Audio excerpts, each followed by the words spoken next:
C'est le moment de faire le bilan de mon portefeuille Trade Republic durant ce mois de juillet et il a été surprenant et on va voir est-ce que j'ai réussi à battre le S&P 500 ou non. Donc on est parti sur mon écran. Juste avant, on va voir quelques actualités. On commence en premier lieu par le VIX, donc qui est un indicateur de volatilité sur le S&P 500 et plus cet indicateur baisse en général, plus ça signifie que les marchés sont hauts et on va voir que là, il a encore baissé cette semaine de 3,71. Sur le mois, moins 18,91, donc ça signifie que les marchés de l'autre côté ont énormément monté.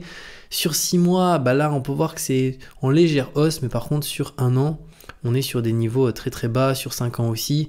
Mais par contre, rappelez-vous le pic qu'on avait eu ici, là, qui était vraiment colossal, le 4 avril. Et si on regarde le S&P 500 le 4 avril, on était ici, quasiment au plus bas. Donc souvent, si le VIX actuellement est très bas, ça signifie que les marchés sont hauts. Donc il y en a beaucoup qui aiment utiliser le VIX pour investir de manière active. C'est-à-dire que s'ils voient le VIX qui explose à la hausse, ils investissent, et quand ils voient le VIX qui est très bas comme actuellement, ils vont avoir tendance à pas investir, voire désinvestir ce qu'ils ont déjà en bourse. Mais bon, moi j'investis tout le temps, peu importe les conditions, mais par contre, je l'avais partagé notamment quand on avait eu le VIX qui avait explosé, j'avais investi un petit peu plus que d'habitude. Donc ça, c'est concernant le VIX. Maintenant, le S&P 500 sur un mois, plus 3,57%, en sachant que je tourne cette vidéo non pas le dernier jour du mois, on est quelques jours avant, donc là le marché est encore ouvert, on est le 22 juillet, donc on verra ce que ça va donner, et si on se met depuis le début de l'année, on est à 7,52%. Par contre, là, si votre portefeuille, vous investissez sur le S&P 500 et vous n'êtes pas à 7,52% depuis le début de l'année, c'est normal, c'est que en fait, il y a aussi le dollar qui a énormément baissé, on va le voir après. Donc forcément, la performance ici du S&P 500 ne correspond pas parfaitement à un ETF S&P 500 qu'on a acheté, imaginons un ETF S&P 500 euros, mais en soi, les valeurs sont en dollars derrière. Ensuite, au niveau des droits de douane, on a Trump actuellement, donc c'est en cours, qui est en train d'annoncer des accords commerciaux avec certains pays, notamment le Japon juste ici. Donc il doit négocier ce mercredi avec l'Union européenne, donc on verra ce que ça donne, mais pour l'instant les marchés sont plutôt sereins, et notamment le VIX, on peut le voir, un VIX aussi bas, ici voilà, on est retourné autour des 16, donc on était allé plus bas, on était allé à 12,77 sur un an, mais ça reste des niveaux faibles, même si on se met sur le maximum, on peut voir qu'on est vraiment à des niveaux en dessous de la barre des 20, c'est un VIX qui est bas. Donc ça signifie que les investisseurs, les fonds, etc. ont pas trop de peur actuellement. Après, on passe au CAC 40. Donc ça, c'est le CAC 40 GR. Donc c'est celui qui réinvestit les dividendes. Si on souhaite le comparer au S&P 500, c'est le mieux parce que le S&P 500 ici, il réinvestit les dividendes. Et sur un mois, il a fait plus 4,14%. Donc par rapport au S&P 500 qui a fait 3,57, il a surperformé celui-ci directement, et si on se met depuis le début de l'année, on est à 9,06%, et le S&P 500, je crois qu'on est même un petit peu moins de TAS6, on est à 7,52. Donc voilà, pour l'instant, ça surperforme, en sachant qu'en plus, en investissant ici dans un ETF CAC 40 coté en euros, il n'y a pas eu le dollar qui s'est effondré, vu que là, il est coté en euros. Donc quelqu'un qui a investi sur le CAC 40 depuis le début de l'année, il a vraiment largement surperformé une personne qui a investi sur le S&P 500 depuis le début de l'année. Mais après, et c'est ce qu'on va regarder maintenant, c'est que l'euro-dollar, finalement, sur une longue période, il reste toujours dans une sorte de range. Donc il y a un moment où c'est plus intéressant, effectivement, le dollar. D'autres moments, ça va être l'euro qui est plus fort, comme actuellement. Mais si on se met sur un an, là, on peut voir un peu ce qui s'est passé. On est passé de quasiment la parité à 1,02. Et ensuite, on a l'euro qui a surperformé le dollar de quasiment plus 15%. Donc forcément, ça a un impact direct sur notre portefeuille parce que quand on investit sur des actions, imaginons américaines, ces actions, elles sont comptées en dollars. Donc nous, on investit avec des euros, mais vu qu'on transforme ces euros en dollars en réalité, même si sur notre portefeuille boursier, il y a marqué que c'est coté en euros, que le montant, il est en euros, en réalité, ces actions-là, pour certaines, ne sont pas européennes, donc sont cotées dans une autre devise comme le dollar, donc ça a un impact direct. Après, si on se met juste sur 5 ans, là, on peut voir que déjà, on reste un peu dans un range entre 1,2 à peu près, si on fait simple, 1,20 jusqu'à la parité 1, entre 1 et 1,20. Mais actuellement, on est à 1,17, donc on est quasiment au plus haut sur 5 ans. Et si on se met sur le maximum, Alors ça a beaucoup bougé, notamment avec la crise des subprimes ici, on peut voir qu'on était arrivé à des niveaux en 2008 à 1,60 quasiment, donc là le dollar était très très fort, mais sur le long terme, en tout cas sur 5 ans ici, on est à peu près sur voilà, un niveau assez élevé, et on verra si ça bouge, mais après c'est pas forcément un problème, parce que dites-vous que si vous êtes payé en euros, bah, ça vous permet d'acheter de manière générale plus d'actifs qui vont être cotés en dollars, mais sur le long terme, de toute manière, ça reste des devises fortes, que ce soit l'euro, le dollar, donc normalement, ça devrait aller. Par contre, quelque chose d'assez intéressant que j'ai fait par curiosité, notamment à cause du Bitcoin qui est ici, qu'on peut voir actuellement est à 118 000 $ sur un mois. Il a pris plus 16,89%, donc là c'est le grand gagnant du mois, hein. Ça a été le Bitcoin en juillet, parce que c'est une hausse qui est énorme. Depuis le début de l'année, il est à 26,59%. Et si on veut rigoler, au lieu de marquer euro-dollar, on peut mettre dollar ici, Bitcoin. Et donc là, en fait, ça va être... alors non, ça va être l'inverse, ça va être Bitcoin-dollar. Donc là, en fait, ça va être le dollar face au Bitcoin. Et on peut voir à quel point, bah, finalement, la monnaie, vu que notamment le Bitcoin a très très bien performé, bah, en fait, ça va être... ici, c'est la courbe du Bitcoin classique. Mais si j'aimerais bien mettre juste la valeur du dollar sur le maximum. Oui, voilà, c'est cette courbe que je voulais montrer. Donc là, c'est depuis 2016. En fait, le Bitcoin face au dollar, le dollar a sous-performé de 99,61%. Donc ça montre que finalement, posséder juste des devises, bah, c'est quand même assez risqué, parce que au final, c'est vraiment pas... En fait, ça peut être imprimé à l'infini, donc autant avoir des actifs, que ce soit potentiellement de la bourse à travers des actions d'entreprise. Elles sont cotées dans des devises qui sont imprimables, mais d'un côté, c'est vraiment des actions réelles, et voire pour certains qui aiment les cryptos, bah, du Bitcoin, parce qu'on peut voir que pour l'instant en tout cas, bah, ça bouge, hein. Des fois on peut voir que c'est plus intéressant d'être exposé juste au dollar plutôt qu'au Bitcoin, mais vraiment sur le long terme, voilà, le dollar, on dirait que c'est une monnaie de singe si on compare au Bitcoin juste ici. Maintenant aussi concernant le prix, bah, je crois qu'on a fait aussi le plus haut sur Bitcoin, hein. Voilà, quasiment 120 000 $, ah oui, 120 000 $, donc c'est le plus haut. Donc sur 5 ans, bah pour l'instant, ça a toujours été en hausse, avec ici des sortes de bear market, des très grosses baisses, puis ça repart, puis ça baisse, puis ça repart. Donc c'est très volatile, mais sur le long terme, la tendance ici, elle est quand même plus qu'haussière. Et d'ailleurs, si on regarde Google Trends, c'est un outil qui permet de voir les tendances, notamment au niveau des volumes de recherche sur Google. Et là, on peut voir que le terme Bitcoin, donc là c'est sur tous les pays, c'est sur, en termes de période, 5 dernières années. Pour autant, on a le Bitcoin qui est quasiment au plus haut historique, et finalement, au niveau de l'intérêt, on n'est qu'à 26. Alors qu'il y avait des moments, même ici, en mai 2021, si on regarde le Bitcoin, il était où? Alors, on va juste se mettre là, mai 2021, donc janvier, novembre, décembre, février, mars, avril, mai. Voilà, mai 2021, on était à 34 000 $. Il y avait un intérêt à 100%. Et aujourd'hui, le Bitcoin, il y a quasiment 120 000 $.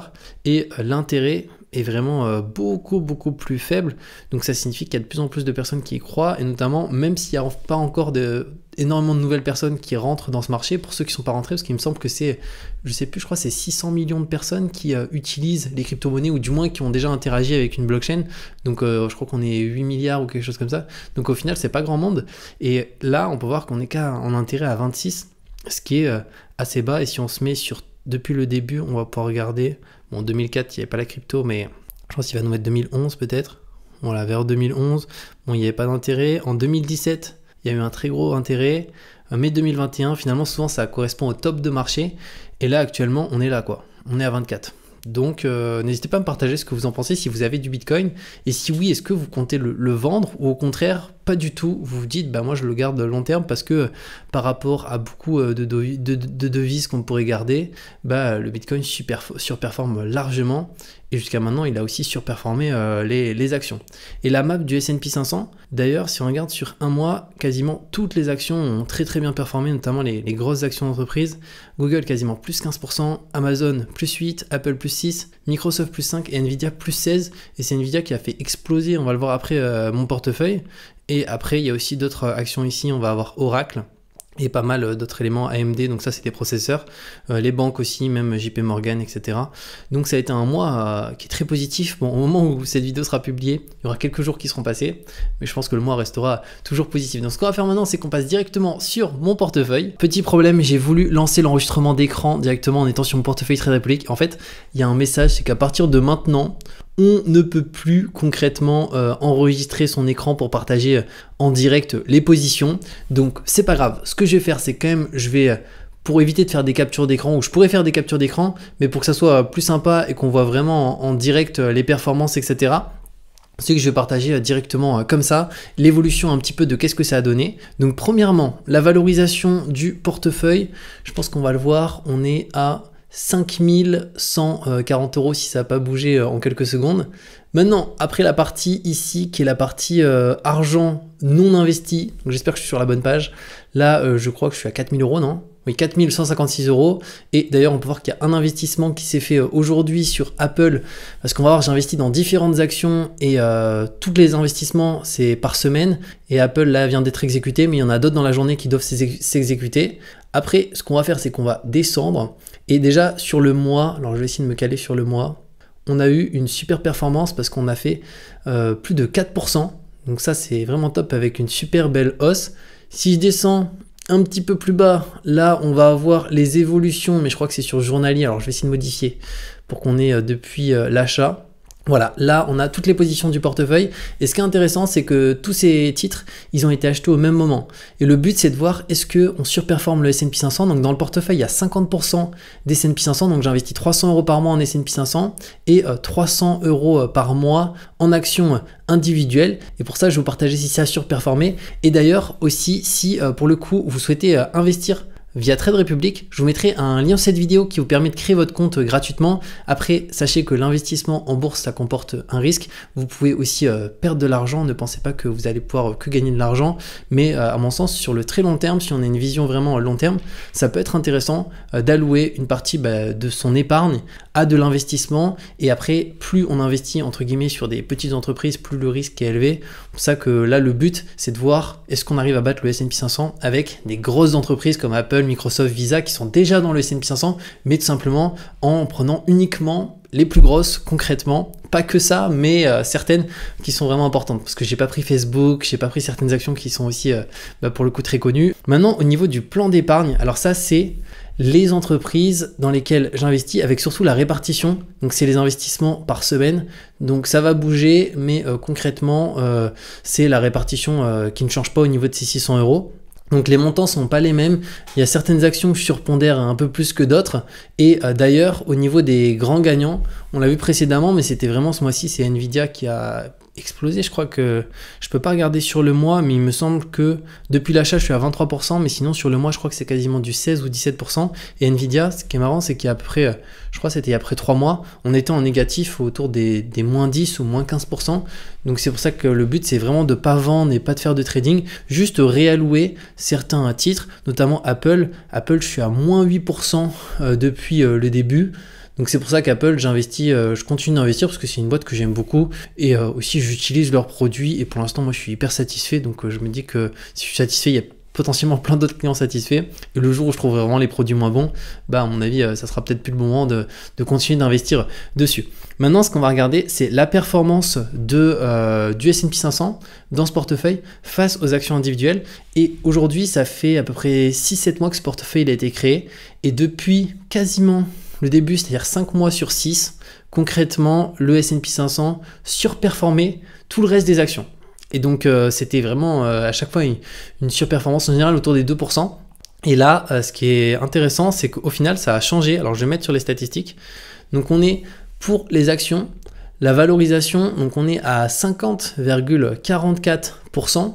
Donc ça signifie que ici les actions, vu que j'investis 300 € des deux côtés, surperforment le S&P 500 en totalité. Donc pour l'instant c'est le cas. Moi à long terme, je suis pas forcément sûr que ça va surperformer, mais c'est le but et c'est aussi de vous partager ça chaque mois et que ça fasse un sujet qui peut être intéressant et aussi permettre à des personnes qui n'ont pas encore investi de voir un peu comment ça se passe.